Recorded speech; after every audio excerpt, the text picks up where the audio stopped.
Hello everyone, welcome back to my YouTube channel. दोस्तों मैं हूं आदित्य और आज की ये वीडियो रहेगी ना वो काफ़ी ज़्यादा स्पेशल रहेगी उन लोगों के लिए जिन लोगों के पास TVS Apache RTR 160 2V bike है। बिकॉज मैंने इसकी फर्स्ट सर्विस आपके साथ शेयर करी थी और इस गाड़ी के अंदर में जो भी मैंने अभी तक काम कराया था वो सारी चीज़ें आपके साथ शेयर करी थी। बट इस गाड़ी की मैंने सेकंड सर्विस करा ली है जिसका जो टाइम पीरियड है लगभग 2500 से 3000 के बीच में रहता है। बट मैंने उससे पहले सर्विस करा ली है। तो ओवरऑल सर्विस में आपको क्या कुछ ध्यान देना चाहिए अगर आप टीवीएस अपाचे RTR 160 2V की सेकंड सर्विस कराने जा रहे हो, कितना पैसा लगता है, क्या क्या चीज़ें पड़ती हैं, उन सबको लेकर इस वीडियो में आपको बताने वाला हूं। तो यार वीडियो को आप एंड तक जरूर देखना अगर आपके पास अपाचे है। और शोरूम वाले ना काफ़ी ज़्यादा चार्ज करते हैं, उससे कैसे बचें वो भी आपको बताने वाला हूँ। क्या क्या जरूरी चीज़ें जो कि आपको सेकंड सर्विस के अंदर में करानी चाहिए। तो वीडियो इन्फॉर्मेटिव है और अच्छा है, तो आप एंड तक जरूर देखना। साथ साथ चैनल पर अगर आप पहली बार आए तो चैनल को सब्सक्राइब कर लीजिए। विदाउट टाइम वेस्ट करते हुए वीडियो को स्टार्ट करते हैं और जानते हैं कि सेकंड सर्विस में ओवरऑल क्या कुछ रहता है। सबसे पहले हम लोग स्टार्ट करेंगे ओवरऑल अगर बात करें सेकंड सर्विस को लेकर, तो सेकंड सर्विस का जो टाइम पीरियड रहता है वो रहता है 2500 से 3000 के बीच में। अब अपाचे का ये जो सर्विस ड्यूरेशन है वही आपको मिलता है, सभी जगह में आपको 2500 से 3000 का वेट करना पड़ता है।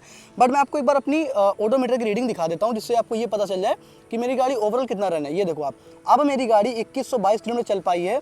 जब मैंने कराई थी तब ये 1800 किलोमीटर के आसपास थी, तब मैंने इसकी सेकंड सर्विस कराई थी। बिकॉज टाइम पीरियड के अंदर में आपको सर्विस करानी रहती है जिससे कि आगे वारंटी में इशू ना आए, तो इसलिए मैंने जल्दी कराई। बाकी वैसा कोई रीजन नहीं था कि गाड़ी में कोई दिक्कत आ रही थी जल्दी सर्विस करानी पड़ी। बट टाइम पीरियड के अंदर में ही आपको कराना रहता है, भले आपकी गाड़ी कम चली हो। जैसा कि 1 मंथ तो 750 किलोमीटर रहता है, तो 750 किलोमीटर ना भी चले लेकिन 1 मंथ के अंदर में आपको सर्विस अपनी करानी है। तो ये चीज़ कहीं ना कहीं रहती है, तो इसलिए मैंने इसकी सर्विस मतलब करा दी है। तो ओवरऑल क्या चीज़ें आई हैं, शोरूम वाले क्या बताते हैं, उसको लेकर अगर बात करें तो देखो शोरूम वालों का क्या सीन है। वहाँ पर जो है लगभग आपका 1400 रुपये के आसपास बताते हैं वो लोग। जो चीज़ फर्स्ट सर्विस में होती है मेजरली वही चीज़ सेकंड में भी होती है।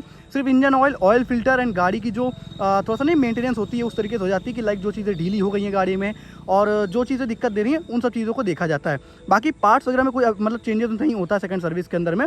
तो देखो यहाँ पर उन्होंने मुझे बताया कि आपकी सेकंड सर्विस में engine oil, oil filter, engine flush और जो चेन ल्यूबिंग क्लीनिंग होती है वो और WD-40 यूज़ करते हैं ये लोग इलेक्ट्रॉनिक्स जैसा कि स्विचेस वगैरह में।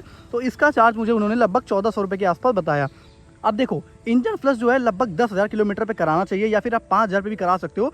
बट मेरी गाड़ी बिल्कुल अभी न्यू है। अब फर्स्ट सर्विस में भी वो लोग रिकमेंड करते हैं कि आप इंजन फ्लश करा दो जिससे कि डर्ट निकल जाए, लेकिन एक सेंस यही बनता है कि आप 10,000 किलोमीटर पर ही इंजन फ्लश कराओ, उसकी कोई ज़रूरत नहीं होती है। और वो लगभग आपको 160 रुपये के आसपास चार्ज करते हैं जो इनका इंजन फ्लश आता है। उसके बाद ये जो चेन क्लीनिंग का सिस्टम है इनका, चेन क्लीनिंग एंड ल्यूबिंग का, ये काफ़ी हाई रहता है। अगर आप देखो तो इसका चार्ज लगभग 350 रुपये बताते हैं, जो कि यार मुझे वर्थ इट बिल्कुल नहीं लगता है। 350 में आपको चेन ल्यूब बढ़िया क्वालिटी का एंड चेन क्लीनर मिल जाता है, आप घर पर ही इसको वॉश करके आराम से कर पाओगे। तो ये तो इनकी पहली बात एक ट्रिक रहती है कि आपको एक्स्ट्रा पैसा आपको पे करना है। बट वो चीज़ आप ध्यान रखो कि अपने ऊपर कि आपको चेन क्लीनिंग एंड ल्यूबिंग जो है आप घर में भी कर सकते हो, सेम प्राइस में आप 4 से 5 बार कर पाओगे। वही चीज़ आपको यहाँ पर एक ही बार में करना पड़ता है। और एक बेनिफिट ये भी हो जाएगा आपके पास अगर आप सामान ले लेते हो कि आपको हर 500 किलोमीटर पर ज़्यादातर इन गाड़ियों की चेन गंदी होती है because open chain set cover के कारण, तो आप इनको साफ़ कर पाओगे जिससे गाड़ी की जो गियर शिफ्टिंग है वो स्मूथ रहती है, गाड़ी स्मूथ चलती है और बेनिफिट ही रहता है एक तरीके से। तो ये चीज़ कहना चाहूँगा मैं आपसे। उसके अलावा जो इंजन ऑयल है ये इनका 800 रुपये के आसपास आता है 799 का,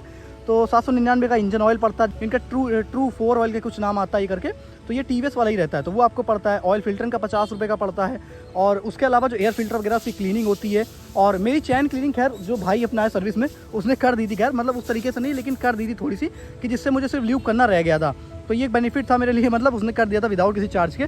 लेकिन एक बात मैं आपसे कहना चाहूँगा, आप चेन क्लीनिंग बिल्कुल मत कराओ। वॉशिंग के टाइम पे थोड़ा सा उसका जो डस्ट है वो हटवा लो, बाकी आप आराम से घर में एक ब्रश लेकर उसको साफ़ कर सकते हो थोड़ा सा केयरफुली, और आराम से उसमें आप चेन ल्यूबिंग कर सकते हो। आपको रोल ऑन का भी मिल जाता है, चेन क्लीनर मोटिवल के भी मिल जाते हैं। और TVS भी बेचता है अपना जो चेन क्लीनर ल्यूबिंग आता है, सेट पूरा आता है उनका लगभग 1100 रुपये के आसपास, जो कि 500 ml के आसपास आता है, लेकिन उसकी कॉस्ट थोड़ी सी ज़्यादा रहती है। बट आप वेजॉक्स वगैरह का भी चूज़ कर सकते हो। तो देखो चेन क्लीनर मार्केट में काफ़ी सारे आते हैं तो आपने हिसाब से ले पाओगे, जिससे कि कार्बन एंड डस्टिंग वगैरह इस पर ना है, इसलिए वो लोग यहाँ पे WD-40 यूज़ करते हैं। और WD-40 भी मैंने खुद ही खरीद लिया, उसका भी चार्ज ये लोग लेते हैं 150 रुपये। तो यार 150 रुपये का तो आपको वही मिल जाएगा और आराम से आप उसको कई बार यूज़ कर पाओगे। तो ये चीज़ें ऐसी ना कि देखो बाइक आपने ली है, आप कुछ दिन तो यूज़ करना ही करना है और केयर भी करना अपना फ़र्ज़ है। तो ये है कि आप अगर ये सब चीज़ें ले लेते हो तो आपको 4 से 5 बार के लिए टेंशन फ्री हो जाएंगे उसी प्राइस में। और बट अगर आप वहाँ पे करते हो थोड़ा सा अपना नहीं आप करना चाहते हो तो आपको वो चीज़ एक्स्ट्रा पे करनी पड़ती है। तो मेरी सर्विस जो गाड़ी की हुई है वो 860 रुपये हुई है। मैंने सिर्फ इसमें इंजन ऑयल और सिर्फ ऑयल हीटर दड़ाया है, उसके अलावा मैंने कुछ भी इसमें ना इंजन फ्लश कराया है, ना WD-40 यूज़ किया, ना चेन क्लीन कराई है।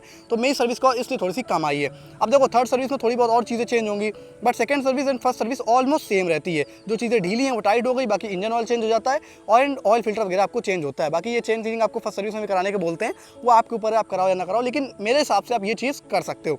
तो ये कुछ मेरा एक्सपीरियंस रहा। बाकी TVS के शोरूम्स जो कि कानपुर में है, वहाँ पर आपको जो नटराज TVS मैंने बाइक परचेज़ करी थी, वहाँ से ही मैंने सर्विस एक्सपीरियंस जो है मुझे ठीक लगा। इनका जो लॉज एरिया वगैरह वो भी साफ़ है और चीज़ें वहाँ पर बनी हुई हैं अच्छी तरीके से, AC लॉज है।